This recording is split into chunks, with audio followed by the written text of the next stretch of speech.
Hello दोस्तों, मैं कमलेश मौर्य आपका स्वागत करता हूं। उम्मीद करता हूं स्वस्थ होंगे, मस्त होंगे और अपने पढ़ाई को आप बेहतरीन तरीके से कर रहे होंगे। आज की क्लास में हम लोग क्लास 12 की जो फिजिक्स है, इसी चीज के बारे में हम लोग क्या करने वाले हैं, चर्चा करने वाले हैं। और फिजिक्स में भी जो आपका पहला चैप्टर है, उसी चैप्टर को आज की क्लास में हम लोग डिस्कशन करने वाले हैं, ठीक ना। आज की क्लास में हम लोग समझने वाले हैं किसी वैद्युत द्विध्रुव के कारण अच्छी स्थिति पर वैद्युत क्षेत्र का फार्मूला जो होता है, उस फार्मूले के हम लोग डेरिवेशन के बारे में आज की क्लास में हम लोग चर्चा करने वाले हैं, ठीक ना। तो आपको पता होगा कि वैद्युत द्विध्रुव क्या होता है। और यहाँ पे अगर मैं सबसे पहले अगर बताऊं आपको कि जो वैद्युत द्विध्रुव क्या होता है, तो आपको पता होगा क्या कि वैद्युत द्विध्रुव क्या होता है, कैसे बनता है। तो आप कह सकते हो कि वैद्युत द्विध्रुव एक ऐसा निकाय होता है जिसमें दो समान परिमाण के आवेश जो होते हैं वह एक दूसरे से अल्पतम दूरी पर क्या होते हैं, रखे जाते हैं, ठीक ना। अगर दो समान परिमाण के आवेश एक दूसरे से अल्पतम दूरी पर रखे होते हैं, तो जो निकाय बनता है उसी निकाय को हम लोग क्या कहते हैं, वैद्युत द्विध्रुव कहते हैं, ठीक ना। और यहाँ पे हम लोग क्या डिस्कशन करने वाले हैं कि अगर कोई वैद्युत द्विध्रुव है तो उस वैद्युत द्विध्रुव के अक्ष पर अगर कोई बिंदु मैं लेता हूं, तो उस बिंदु पर वैद्युत क्षेत्र की तीव्रता क्या होगी, उस फार्मूले का आज हम लोग क्लास में क्या करने वाले हैं, डेरिवेशन करते हैं, ठीक ना। तो सबसे पहले तो मैं यहाँ पे क्या बनाता हूँ, वैद्युत द्विध्रुव। तो आपको पता है कि जैसे मान लीजिए कि यहाँ पे वैद्युत द्विध्रुव बनाने के लिए, तो यहाँ पे मैं लेता हूँ एक आवेश, यहाँ पे मान लीजिए प्लस क्यू आवेश है, और यहाँ पे मान लीजिए कौन सा आवेश है, माइनस क्यू आवेश है। या यहाँ पे ले लीजिए कि माइनस क्यू आवेश यहाँ पे कर लीजिए पहले, और इसको प्लस क्यू आवेश कर लीजिए। और आपको पता है कि जो बिंदु आपको या माइनस क्यू वन आवेश है, इसको मान लो बिंदु ए है, और इस बिंदु को मान लो बी है। और जो यह वैद्युत द्विध्रुव है इस प्रकार से, ठीक ना। यहाँ पे देखो आप लोग, तो दो आवेश हैं, एक तो माइनस क्यू आवेश है और यहाँ पे प्लस क्यू आवेश है। और जो माइनस क्यू आवेश है मान लेता हूँ बिंदु ए पर स्थित है, और जो प्लस क्यू आवेश है उसको मान लेता हूँ बिंदु बी पर स्थित है। और यहाँ पे जो यह वैद्युत द्विध्रुव है, इस वैद्युत द्विध्रुव का मध्य बिंदु मान लेता हूँ क्या, ओ है। और आपको पता है कि जो वैद्युत द्विध्रुव होता है उसके बीच की दूरी को हम लोग लिखते हैं किसे, 2l से लिखते हैं। तो अगर वैद्युत द्विध्रुव के बीच की दूरी को 2l से लिखा जाता है, तो अगर पूछूं कि यह मध्य बिंदु है तो यह दूरी कितना होगा, तो बताओगे यह दूरी भी क्या होगा, l हो जाएगा। और यहाँ पे यह दूरी भी कितना हो जाएगा, l हो जाएगा, ठीक ना। अब देखो आपसे इसमें तीन प्रकार के डेरिवेशन बनते हैं। पहला जो डेरिवेशन होता है, किसी वैद्युत द्विध्रुव के अक्ष में किसी बिंदु पर वैद्युत क्षेत्र की तीव्रता निकालने के लिए पूछता है। दूसरे डेरिवेशन में क्या कहता है कि अगर कोई वैद्युत द्विध्रुव है तो उस वैद्युत द्विध्रुव के निरक्ष में कोई बिंदु आपको दिया रहेगा, और उस बिंदु पर कहेगा वैद्युत क्षेत्र की तीव्रता का फार्मूला क्या होगा। और जो तीसरा होता है, एक समान बिंदु दिया होता है और समान बिंदु पर वैद्युत क्षेत्र की तीव्रता का फार्मूला आपसे पूछता है। तो यहाँ पे दो जो डेरिवेशन है आपकी परीक्षा के लिए बहुत इंपॉर्टेंट है, क्योंकि जो अच्छी स्थिति है और निरक्षी स्थिति है, अगर इस चैप्टर से लॉन्ग में अगर आपका क्वेश्चन बनता है तो यह कंफर्म है कि यह जो डेरिवेशन है यह आपको क्या होगा, परीक्षा में पूछेगा, ठीक ना। तो इसके कारण आपको यह जो डेरिवेशन है, इस डेरिवेशन को आपको क्या करना है, ध्यान से समझना है, और किस प्रकार से मैं डेरिवेशन को करना मैं कर रहा हूं उस तरीके से आपको भी क्या करना है, ठीक ना। तो सबसे पहले मैं क्या करता हूं, एक वैद्युत द्विध्रुव को बना रहा हूं जिसको मैंने क्या नाम दिया है, ए बी क्या है, वैद्युत द्विध्रुव है। और जो वैद्युत द्विध्रुव है आप कह सकते हो कि माइनस क्यू और प्लस क्यू आवेशों से मिलकर क्या हुआ है, बना है। और यहाँ पे जो वैद्युत द्विध्रुव है इसके बीच की जो दूरी है आप कह सकते हो बहुत कम दूरी है, और इस दूरी को मैंने क्या मान लिया है, 2l। तो अगर वैद्युत द्विध्रुव के बीच की दूरी 2l है, तो अगर पूछूं कि अगर बिंदु ओ मध्य बिंदु है तो यह दूरी कितना होगा, तो बताओगे स्मॉल l हो जाएगा, और ये भी दूरी क्या होगा, स्मॉल l कितना हो जाएगा, 2l हो जाएगा, ठीक ना। अब इस वैद्युत द्विध्रुव के अक्ष पर यहाँ पे एक बिंदु मैं लेता हूं, यह बिंदु है, और इस बिंदु का नाम मैं देता हूं क्या, P। और इस बिंदु पर आपको क्या करना है, तो आप कह सकते हो वैद्युत क्षेत्र की तीव्रता को निकालना है। यहाँ पे एक बिंदु आप देखो P है, और इस बिंदु P पे आपको क्या करना है, विद्युत क्षेत्र की तीव्रता को आपको क्या करना है, निकालना है। अब देखो यह बिंदु क्या है, आप कह सकते हो कि जो यह वैद्युत द्विध्रुव है इसके अक्ष में है, तो अगर यह बिंदु वैद्युत द्विध्रुव के अक्ष में है तो इसका आप कहोगे अच्छी स्थिति। अगर यह बिंदु अक्ष में ना होता, इस वैद्युत द्विध्रुव के लंबवत होगा, या तो यहाँ पे होता या तो यहाँ पे होता, तो उस कंडीशन में हम लोग कहते हैं कि जो बिंदु है वह क्या है, निरक्ष में है। ठीक ना। तो यहाँ पे हम लोग अक्ष के बारे में चर्चा करें तो यहाँ पे मैंने वैद्युत द्विध्रुव को बना लिया है और इसके अक्ष में एक बिंदु P लिया है और इस बिंदु P पे हमको क्या करना है कि जो यह वैद्युत द्विध्रुव है, इस वैद्युत द्विध्रुव के कारण इस बिंदु P पे हमको वैद्युत क्षेत्र की तीव्रता को क्या करना है, निकालना है। ठीक ना। तो सबसे पहले यहाँ पे अगर वैद्युत क्षेत्र की तीव्रता आपको इस वैद्युत द्विध्रुव से निकालना है तो आपको पता है कि जो वैद्युत द्विध्रुव है यह -q और +q आवेशों से मिलकर बना है। तो यहाँ पे मैं क्या करता हूँ, सबसे पहले इस -q आवेश के कारण इस बिंदु P पे वैद्युत क्षेत्र की तीव्रता को निकाल लेता हूँ।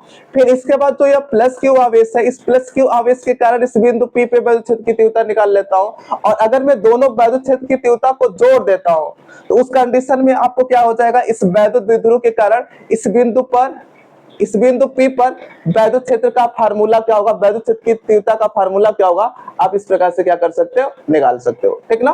तो यहाँ पे सबसे पहले क्या करोगे, इस डेरिवेशन को अगर आप करना चाह रहे हो तो अगर मान लो ये डेरिवेशन बोर्ड में पूछता है आपको कैसे करोगे, सबसे पहले आपको फिगर बनाना पड़ेगा और इस फिगर के बारे में आपको लिखना पड़ेगा। कैसे लिखोगे, माना एक वैद्युत द्विध्रुव -q तथा +q आवेशों से मिलकर बना है। वैद्युत द्विध्रुव का मध्य बिंदु यहाँ पे कैपिटल O है। वैद्युत द्विध्रुव के मध्य बिंदु कैपिटल O से स्मॉल r दूरी पर वैद्युत द्विध्रुव के अक्ष पर एक बिंदु P है, जिस बिंदु P पे वैद्युत क्षेत्र की तीव्रता निकालना है। यहाँ पे जो वैद्युत द्विध्रुव है यह इसका मध्य बिंदु है और यह आप कह सकते हो कि जिस बिंदु पर वैद्युत क्षेत्र की तीव्रता निकालना है इसके बीच की दूरी मान लेता हूँ क्या है, स्मॉल r है। इस दूरी को क्या मान लेता हूं मैं, स्मॉल r है। ठीक ना। और आपको पता होगा कि किसी बिंदु आवेश के लिए जो वैद्युत क्षेत्र की तीव्रता का फार्मूला होता है वह क्या होता है, किसी बिंदु आवेश के लिए तो आपको फार्मूला पता होगा, E इक्वल टू होता है 1/4 पाई एप्सिलॉन 0 Q/r² होता है। इस फार्मूले को आप देखे होंगे तो यह किसी बिंदु आवेश की वजह से वैद्युत क्षेत्र की तीव्रता का फार्मूला यही होता है। तो सबसे पहले मैं क्या करता हूं कि अगर वैद्युत क्षेत्र की तीव्रता निकालना तो एक बार मैं -q आवेश की वजह से निकालूंगा और एक बार +q आवेश के कारण मैं क्या करूंगा, इस बिंदु P पर वैद्युत क्षेत्र की तीव्रता को मैं निकालने वाला हूं। ठीक ना। तो निकालने के लिए आपको क्या पता होना चाहिए, देखो यहाँ पे r दूरी की आवश्यकता होगी। तो अगर -q आवेश की वजह से अगर इस बिंदु पर वैद्युत क्षेत्र की तीव्रता निकालना चाह रहे हो तो इसका मतलब इस बिंदु से और इस बिंदु के बीच की दूरी आपको चाहिए। तो अगर पूछूं कि जो बिंदु A है और बिंदु P है इसके बीच की दूरी क्या होगी, तो कैसे बता सकते हो, देखो बिंदु O से और बिंदु P के बीच की दूरी r है। तो अगर पूछो बिंदु A से और बिंदु P के बीच की दूरी क्या होगी तो आपको पता है यह दूरी क्या है, L है। तो अगर मैं L में क्या करता हूँ, r जोड़ देता हूँ तो बिंदु A से बिंदु P के बीच की दूरी पता हो जाएगा। तो अगर पूछो यहाँ से लेके यह दूरी कितना होगा तो आप कहने वाले हो r + L हो जाएगा। ठीक ना। और उसी तरीके से अगर पूछूं कि जो यह वाला आवेश है +q आवेश है, इस वाले आवेश से इसके बीच की दूरी कितना होगा तो आप बताने वाले हो क्या, देखो यहां से लेके यहां तक की दूरी क्या है, स्मॉल r है। और अगर स्मॉल r में से मैं क्या करता हूं, l को घटा देता हूं तो यहां से लेके यहां तक की दूरी आपको पता हो जाएगी। तो आप इस दूरी को क्या नाम दोगे, तो आप कहने वाले हो r - l। अब ये भी दूरी तुम लोग यहाँ पे बता सकते हो। अब यहाँ पे मैं क्या करता हूं, अगर मैं पूछूं आपसे बताओ कि जो -q आवेश है, इस -q आवेश के कारण इस बिंदु P पर जो वैद्युत क्षेत्र है या वैद्युत क्षेत्र की जो तीव्रता है उसकी अगर पूछो दिशा क्या होगी तो आप बताओगे जो माइनस आवेश होता है, माइनस आवेश के कारण किसी बिंदु पर वैद्युत क्षेत्र की दिशा उसकी ओर होता है। तो आप यहाँ पे कह सकते हो कि वैद्युत क्षेत्र की दिशा इस साइड में होगा और इसको मैं मानता हूँ क्या E1 है। जो यह -q आवेश है, इस -q आवेश के कारण इस बिंदु P पे वैद्युत क्षेत्र की तीव्रता का दिशा आप मान लो E1 है। और जो यहाँ पे +q आवेश है, इस +q आवेश के कारण इस बिंदु P पर वैद्युत क्षेत्र की दिशा आप मान लो क्या है, इस साइड में है। तो इसको मैं मान लेता हूँ क्या है, E2 है। इसको E1 और इसको क्या मान लो, E2। अब यहाँ पे मैं लिखता हूँ क्या, यहाँ पे निकालता हूँ एक बार -q आवेश के कारण इस बिंदु P पर वैद्युत क्षेत्र की तीव्रता निकालता हूँ। तो यहाँ पे लिखता हूँ मैं माइनस q आवेश के कारण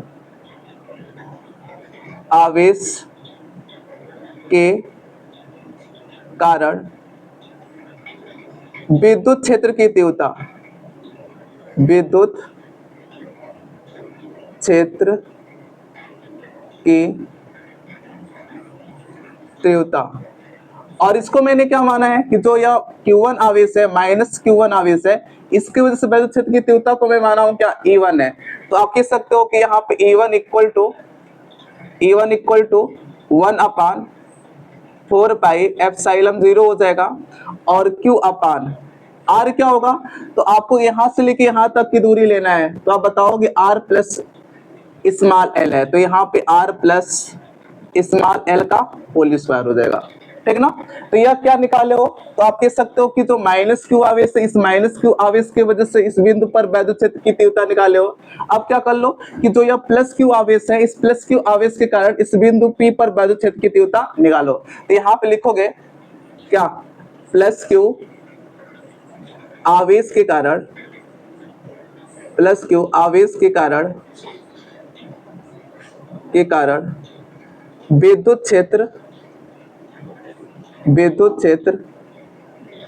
की तीव्रता। और इसका फार्मूला क्या होगा, सेम इसी तरह जिस तरीके से आप E1 की वैल्यू निकालो, तो यहाँ पे प्लस क्यू आवेश की वैद्युत क्षेत्र की तीव्रता को मैं माना हूं E2, तो यहाँ पे E2 equal to 1/4 pi epsilon 0 Q upon. अब यहाँ पे देखो, जब प्लस क्यू आवेश की वजह से निकाल लो, तो जो यहाँ से और इस बिंदु के बीच की दूरी R माइनस एल है, तो यहाँ पे क्या हो जाएगा R माइनस एल का होल स्क्वायर। यहाँ पे क्या किया हो तुम लोग कि आप माइनस क्यू आवेश की वजह से और जो प्लस क्यू आवेश है इसके वजह से आप बिंदु P पर वैद्युत क्षेत्र की तीव्रता को निकाले हो। लेकिन आपसे क्या पूछा था कि वैद्युत द्विध्रुव के कारण वैद्युत क्षेत्र की तीव्रता निकालना था। तो आपको पता है कि जो वैद्युत द्विध्रुव है वह माइनस क्यू और प्लस क्यू आवेशों से ही मिलकर बना है। तो उस वजह से अगर मुझे क्या करना है, इस वैद्युत द्विध्रुव की वजह से निकालना है इस बिंदु पर, तो मैं क्या करूं, जो माइनस क्यू आवेश की वजह से है और जो प्लस क्यू आवेश की वजह से वैद्युत क्षेत्र की तीव्रता बिंदु P पे है, दोनों को मैं क्या कर दूं, जोड़ दो। और जोड़ने के बाद आप कह सकते हो कि वही क्या होगा, इस वैद्युत द्विध्रुव के कारण इस बिंदु P पे वैद्युत क्षेत्र की तीव्रता होगा।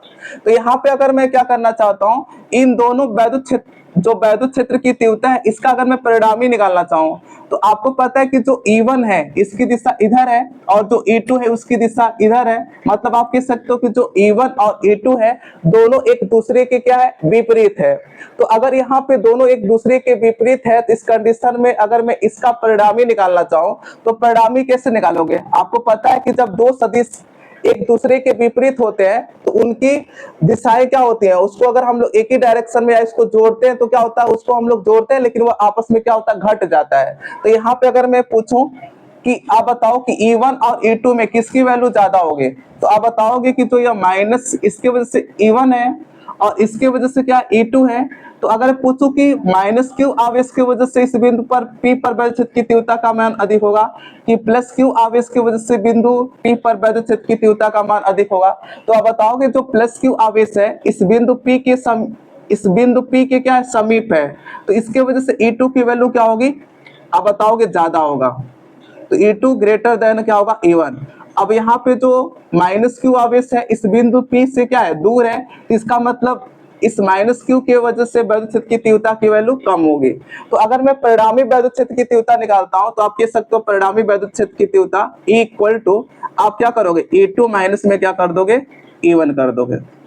अब यहाँ पे देखो E इक्वल टू, E2 की वैल्यू निकाल चुके हो, E2 की वैल्यू यही है, तो आप रखोगे 1/4 पाई एप्सिलॉन 0 और Q अपान R माइनस एल का होल स्क्वायर। फिर माइनस है तो माइनस को यहाँ चिपका लो।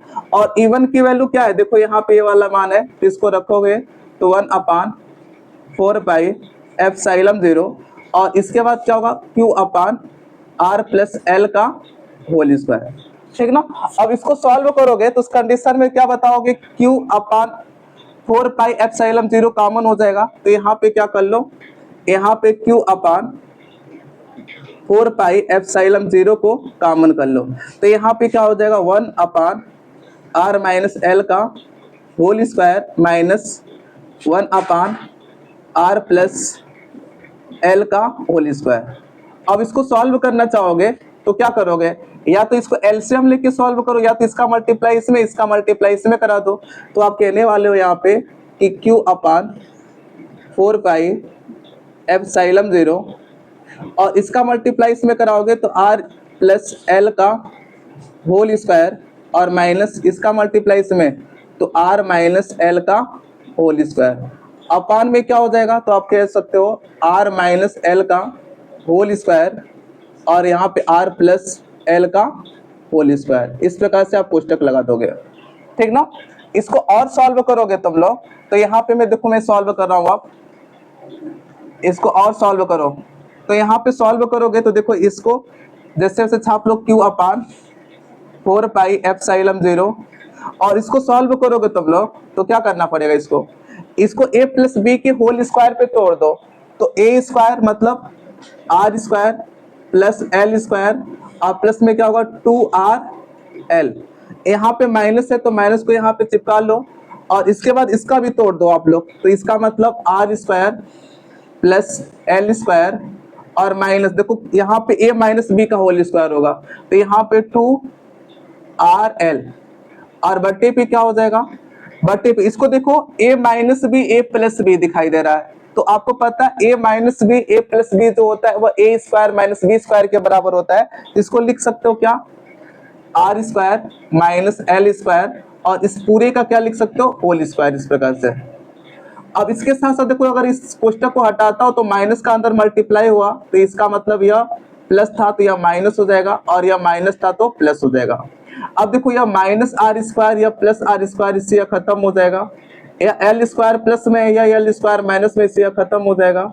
तो आप कहने वाले हो क्या, क्यू अपान 4 पाई एप्सिलॉन 0 और यहाँ पे 2rl और 2rl तो कितना हो जाएगा, दोनों जोड़ जाएगा तो आप बताओगे हो जाएगा 4rl और बट्टे पे क्या हो जाएगा, तो आप कह सकते हो R square minus L square और इस पूरे का क्या हो जाएगा, होल स्क्वायर हो जाएगा, ठीक ना।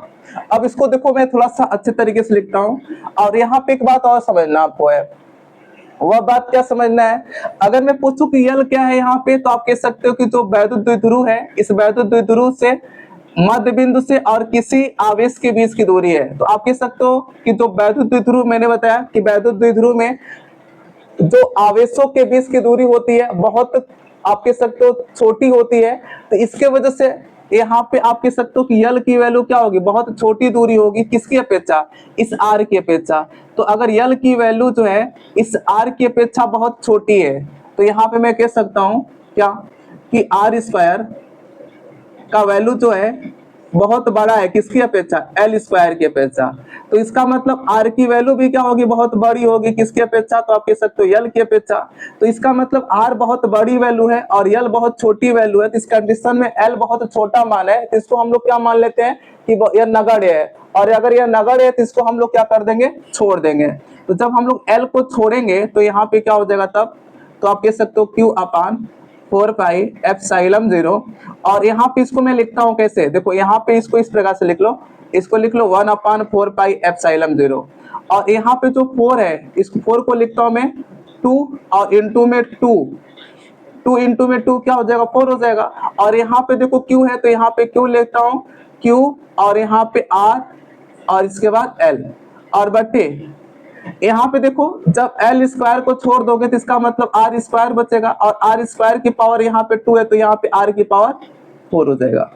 इसको सॉल्व करोगे तो इसका मतलब आप कह सकते हो 1 अपान 4 पाई एप्सिलॉन 0।